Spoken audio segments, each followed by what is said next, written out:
Coucou tout le monde, on se retrouve aujourd'hui dans une nouvelle vidéo que je me réjouissais de vous filmer. Donc c'est ma vidéo du deuxième trimestre, elle arrive un peu tard étant donné que j'ai déjà très bien commencé le troisième trimestre. Voilà, je vous dirai pas exactement à combien de semaines je suis, je veux garder ça pour moi, mais comme dit, ça fait un petit moment que le deuxième trimestre est terminé maintenant. Et donc je vous fais cette vidéo pour discuter des nouveaux symptômes que j'ai eus, de comment je l'ai vécu, de mon expérience. Donc si la vidéo vous intéresse, on commence tout de suite. C'est parti. Alors par rapport à ce deuxième trimestre, il a été bien différent du premier. J'ai toujours entendu dire que le deuxième trimestre était beaucoup plus facile, on pétait la forme, voilà, tout était plus beau. Alors je sais pas si je suis la seule ou si c'est un cliché de dire ça, mais clairement, vu comment a commencé mon troisième trimestre, je pense que le deuxième trimestre sera le pire. Après je sais pas de quoi l'avenir est fait, mais le deuxième trimestre vraiment pour moi il a été extrêmement compliqué. À se demander si on est normal parce qu'on entend tellement les gens dire autour de nous: le deuxième trimestre tu vas péter la forme, ça va être super, tu vas te sentir belle, enfin voilà, que des choses positives, mais non. Du coup je voulais vous partager mon expérience parce que je pense que je suis pas la seule, du moins je l'espère. Enfin je vous souhaite que ça se passe bien. Après j'ai pas eu des symptômes vraiment à coucher dehors, mais c'était quand même très handicapant, surtout pour un des symptômes dont on va parler tout de suite, qui a été vraiment présent sur tout le deuxième trimestre et le début du troisième. Là maintenant ça va beaucoup mieux, donc je parle évidemment, non pas évidemment, de malaise.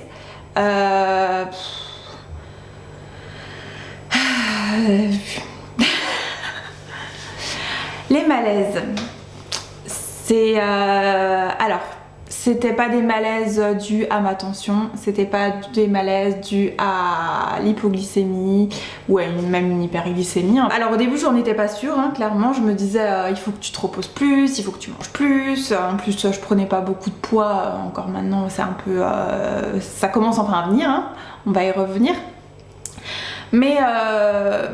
Mais voilà, je me posais beaucoup de questions et au final je faisais des malaises même quand j'allais voir mon médecin et ma tension était à 12-13, donc j'ai une tension aux petits oignons, mais comme dit, même pendant que je faisais le malaise j'étais à 12-13 de tension, donc clairement c'était pas ça.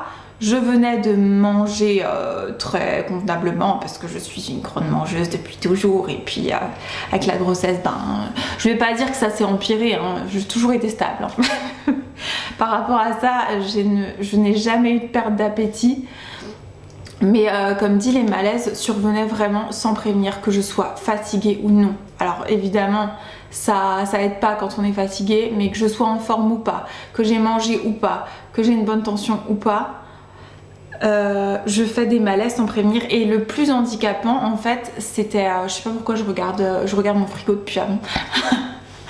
Le plus handicapant, là j'en rigole, mais en fait ça m'a pas fait rire du tout, parce que c'est handicapant à un point où vous pouvez rien faire, vous pouvez rien prévoir, parce que vous avez beau être reposé, en fait vous allez faire un malaise comme ça et c'est sans prévenir. Moi je suis assez sujette au malaise de base, et mes malaises je les vois venir 5-10 minutes avant, enfin voilà. Là non, c'est boum. Je rigole mais ce n'est pas drôle du tout. Je pense notamment à un malaise que j'ai fait à mon état des lieux d'entrée dans mon nouvel appartement, où le proprio m'a vu les jambes en l'air contre un mur, et d'ailleurs j'étais en train de lui parler et il a pris la fuite très vite parce que je pense qu'il savait pas quoi faire. Mais heureusement que j'avais mon compagnon avec moi, parce que sinon c'était marche ou crève. Bref, j'y remets pas. Mais voilà, du coup, c'était pas très sécurisant aussi, parce que je suis quelqu'un qui adore aller me promener. J'ai mon chien Molly avec qui j'adore faire des grandes balades dans les champs un peu paumés. Et maintenant je pars avec mon petit sac à dos, mon eau, mon sucre au cas où, même si je sais pertinemment que le malaise n'est pas dû à ça. Et puis avec toujours un téléphone pour prévenir si jamais je le sens pas, prête à me coucher dans l'herbe s'il faut.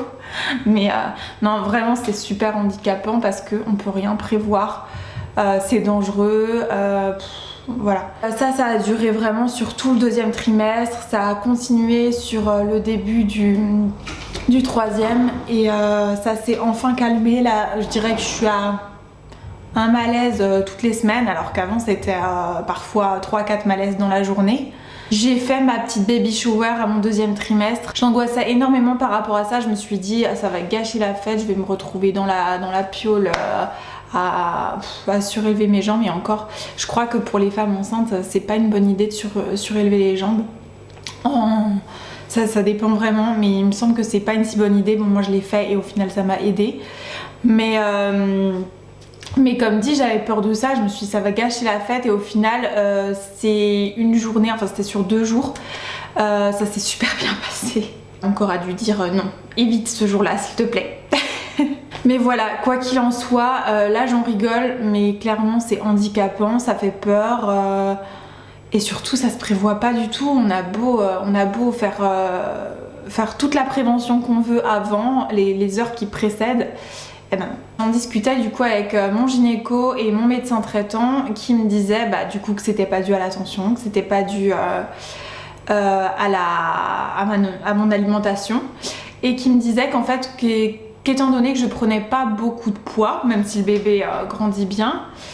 Ah oui d'ailleurs, j'y pense, il faut que je vous annonce le sexe du bébé aujourd'hui.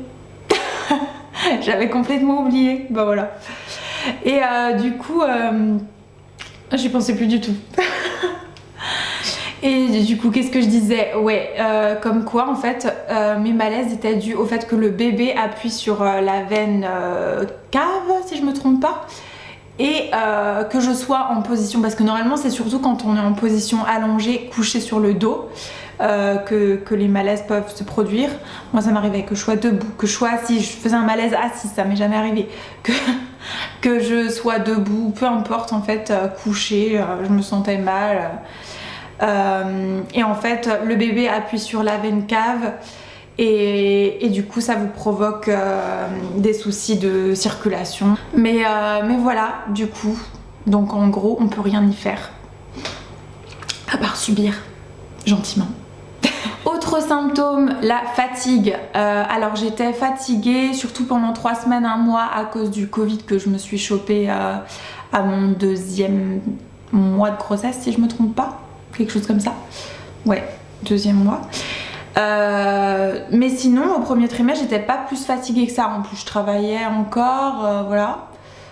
J'étais pas plus fatiguée que ça. Mais alors le 2e, ma mamie a une fatigue extrême. J'ai beau faire des siestes, j'ai beau me coucher tôt, je me levais relativement tôt, vers 7h30, 8h. Enfin, et encore, c'est tard. Hein. Mais j'avais beau faire des bonnes nuits de bien 9 heures de sommeil, plus une sieste, mais j'étais épuisée. Donc ça, bon après ça c'est casse-pied, mais c'est pas plus gênant que ça. C'est juste qu'on peut pas faire grand chose quoi. Voilà. Sinon au niveau des symptômes, je vous parlais que j'avais énormément de migraines au 1er trimestre et puis je crois le 4e mois aussi pas mal dans mes souvenirs parce qu'on, comme dit, on oublie vite certaines choses. Mais clairement ça s'est énormément amélioré au niveau des migraines au 2e trimestre. Là actuellement j'en ai peut-être eu une pendant mon 3e trimestre. Donc vraiment ça s'est beaucoup arrangé, heureusement, parce que c'était handicapant ça aussi. En fait ce que je retiens du 2e trimestre c'est les malaises, mais vraiment quand ça vous arrive 3-4 fois dans la journée, vous vous dites mais c'est pas possible, en plus tu peux rien faire, tu peux pas être seule, si t'es seule faut tout prévoir, enfin bref. Je ne vais pas revenir là-dessus, vous avez compris, les malaises ça m'a bien emmerdée.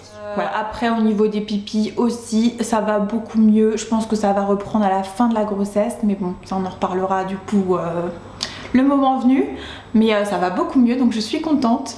Sinon au niveau de l'aspect de ma peau, alors au début du 2e trimestre j'ai eu une peau mais magnifique, plus aucun bouton. Les cicatrices qui commençaient à s'estomper plus vite que d'habitude. Et puis j'ai eu de nouveau une poussée d'acné pendant 1 mois. Pareil, mâchoire, joues, ouais, beaucoup les joues, beaucoup cette joue, et puis la mâchoire, un petit peu le cou et tout. Là du coup ça a de nouveau disparu, mais pareil je garde les cicatrices, hein, donc on s'amuse bien, on s'amuse bien. Sinon toujours en restant au niveau de la peau, alors j'ai pas pris beaucoup de poids. Je vous dirai combien j'ai pris de poids quand j'aurai fini toute ma grossesse, mais je prends pas beaucoup de poids et j'ai de la chance parce que je prends uniquement dans la poitrine au premier trimestre. Là j'ai pas pris plus, mais en fait je prends tout dans le ventre et légèrement au niveau des hanches, des fesses. Je remarque que mes sous-vêtements ça commence à être tendu au niveau du bas, au niveau du haut on n'en parle même plus, hein, mais j'ai de la chance parce que j'ai pris du poids sur des zones pas trop chiantes. Mais malgré ça, j'ai constaté, en même temps, je me prive de rien. Déjà, je prends pas vraiment beaucoup de poids et en plus, j'ai pas envie de me priver. Voilà, j'ai jamais eu envie de me priver, même avant d'être enceinte. Et par contre, je le remarque au niveau de l'aspect de ma peau. J'ai beaucoup plus de peau d'orange. Donc ça vraiment, il va falloir travailler ça une fois que je pourrai reprendre le sport. Mais bon, c'est dans quelques mois après la grossesse, hein, ça sera pas pour tout de suite. Mais ouais, la qualité de ma peau, je peux le constater, c'est quand même détérioré au niveau de la peau d'orange. Mais bon, c'est comme ça. Autre symptôme, bébé qui bouge beaucoup. Alors, je sais qu'il faut s'en réjouir parce que c'est signe de bonne santé pour l'enfant. Alors au début c'est très agréable de sentir son bébé bouger, c'est des nouvelles sensations. On voit après au fur et à mesure son ventre se soulever. Bon là pour l'instant j'arrive pas à distinguer des pieds et des mains. Mais quand le bébé bouge au fin fond de vos entrailles, dans votre vessie, tape là où il faut pas. Alors pendant une période, j'avais beaucoup d'anxiété par rapport à ça, beaucoup de culpabilité parce que on se dit mais pourquoi tu râles en fait, t'as ton bébé qui bouge, qui est en bonne santé et tu t'entends dire en fait arrête de bouger, j'en peux plus. Donc tu culpabilises. Ça je pense que c'est le début de la maternité, hein, de culpabiliser pour ses enfants. Mais voilà, on entend beaucoup de femmes dire que c'est vraiment des moments extraordinaires quand son bébé bouge, de le sentir, de le voir à travers sa peau. Mais personnellement, c'est pas quelque chose que j'apprécie plus que ça, parce que c'est douloureux, parce que c'est handicapant, parce que ça fait mal en fait. Voilà. Je sais que je devrais pas penser comme ça, que voilà, fut une période j'étais vraiment pas bien au niveau de mon état psychologique, on va dire. Là ça commence à aller de mieux en mieux, mais clairement je suis pas d'accord quand on dit en fait soit on adore être enceinte, soit on déteste ça. Je suis pas d'accord. Parce que après je vous dirai une fois que tout ça sera fini, mais c'est pas une partie de plaisir. Et j'ai beaucoup idéalisé la grossesse. Je trouvais ça magnifique, une femme enceinte. Je me suis dit sentir son bébé bouger, c'est extra. En plus j'ai pas à me plaindre, j'ai pris du poids dans des zones où on demande que ça, genre que le ventre, voilà. Mais voilà, j'ai pas honte de le dire que au jour d'aujourd'hui, je n'adore pas être enceinte. Et c'est ok. Il faut se dire que c'est ok. Sinon, au niveau des symptômes, des essoufflements, quoique beaucoup moins qu'au premier trimestre. Après, comme dit, ça venait peut-être aussi du Covid, je sais pas. Et une grosse envie de fromage. Je me mange, les gars, des mozzarella quasiment tous les jours. Quand il n'y en a plus, c'est un scandale. Mais ouais, j'ai envie de fromage et des fromages que j'aimais pas forcément manger avant, style des trucs bien coulants, bien gras. Et sinon, un dernier symptôme qui est vraiment pas casse-pied du tout, hein, mais je le dis quand même, c'est les saignements au niveau des gencives. Alors des fois, sans même me laver les dents, sans même rien faire en fait, je saigne de la bouche comme ça. Je saigne des gencives. On ne sait pas pourquoi. Voilà. C'est vraiment pas chiant, mais voilà, je tenais à l'incruster dans cette petite vidéo pour que vous ayez plein de petites expériences sympathiques à entendre. Voilà. Après, je veux pas vous faire peur. Je pense que chaque grossesse est différente, chaque femme est différente, chaque femme ressent les choses différemment. Mais je trouve ça important en fait de pas porter de message dans le sens où la grossesse c'est génial, j'ai des symptômes au premier trimestre, au troisième, mais le deuxième je pète le feu. Enfin, moi toutes les vidéos que j'ai pu regarder au sujet de la grossesse, de l'accouchement, du postpartum, j'aime qu'on ne me mente pas, qu'on soit cash, qu'on soit cru, parce que au moins vous tombez pas de haut et vous avez plein d'expériences différentes. Et voilà. Après clairement je pense que j'ai de loin une grossesse pas compliquée, mis à part certaines choses. Après comme dit, on a le mental aussi qui va avec, chacun réagit à sa propre manière, à ses limites, à sa perception du truc avant que ça arrive, et puis une fois que ça arrive c'est autre chose. Donc voilà, je voulais vous partager ça.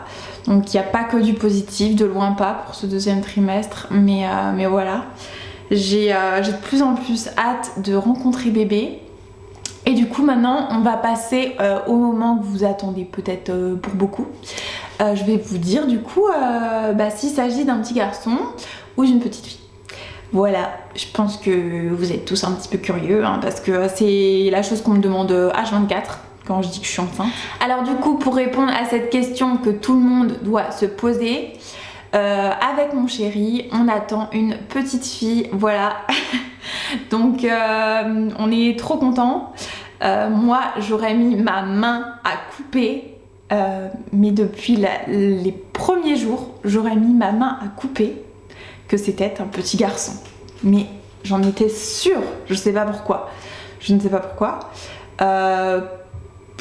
Pourtant j'avais pas de préférence. Il y a quelques années j'avais une préférence pour une fille. Après quand j'ai voulu tomber enceinte, je me suis dit en fait non, je n'ai pas de préférence. Et du coup j'étais sûre, en plus à l'échographie du deuxième trimestre, la sage-femme qui m'a fait l'écho s'est d'abord concentrée sur vraiment tous les organes importants. Je veux dire le sexe de l'enfant c'est le dernier des soucis, voilà, on s'en fiche un peu quoi, c'est pas ce qu'il y a de plus important. Et du coup elle nous l'a dit à la fin de l'écho, et heureusement parce que sinon je pense qu'on m'aurait perdu pendant l'échographie. Et elle me dit du coup c'est elle.